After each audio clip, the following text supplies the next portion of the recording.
Amanda lovingly wrapped her arms around me and asked, "Honey, would you be willing to consider adoption?" I said, "No. Why would we do that? We have Addison and Jackson, and they're already out of car seats and diapers. I don't want to start all over. I don't want to go back to bottles and being up all night. We're in a good place. We're in a fun stage right now. It just doesn't make any sense." However, I began to think about all of the faithful support that Amanda had given me through the years, and I thought, I really do need to consider her question. So I did, and I started learning about adoption. The enormous need, the benefits that the child receives from adoptive parents. It's just unbelievable, particularly if you have the opportunity to adopt from birth. So I said, okay, the need's huge. The difference it makes in a life is astronomical. I'm a leader. I want to make a difference. Why wouldn't I be open to this? Well, Amanda started filling out the intensely grueling paperwork process. And on January 11th, 2012, Harrison Creed Maddox Bracken was born in Salt Lake City, Utah.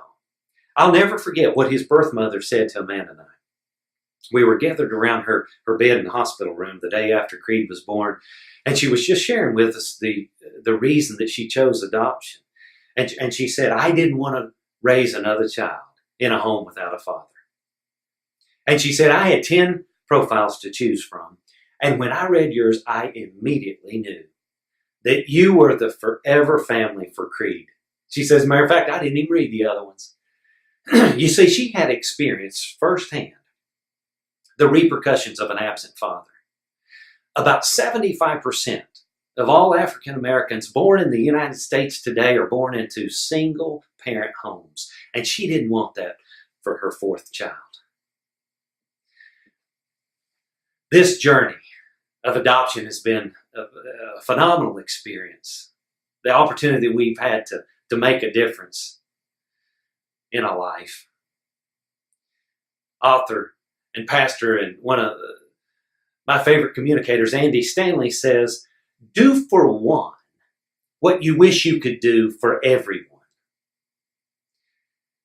I know my purpose to inspire greatness in others. It's very clear to me. And as a leader, I wish that I could engage and encourage and challenge everyone on the planet to uncover, discover, and live out their unique purpose. But that's an unrealistic expectation.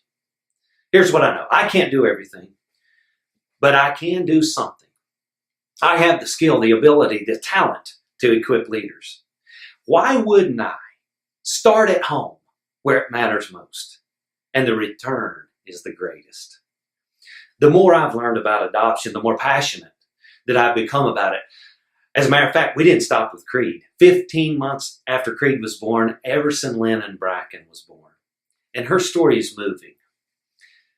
You see, she was a planned abortion that didn't go through.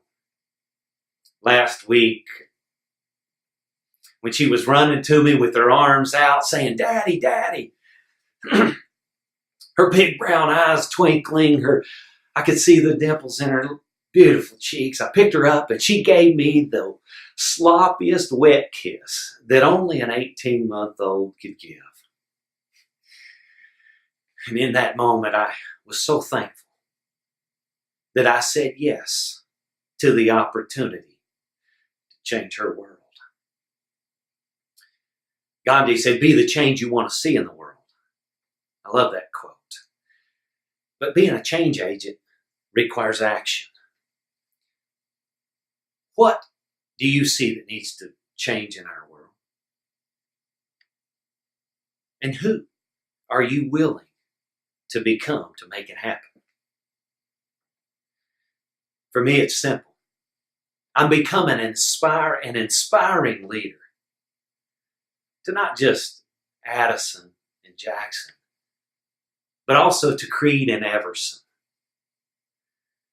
And the best part for me is all 4 of them call me Dad.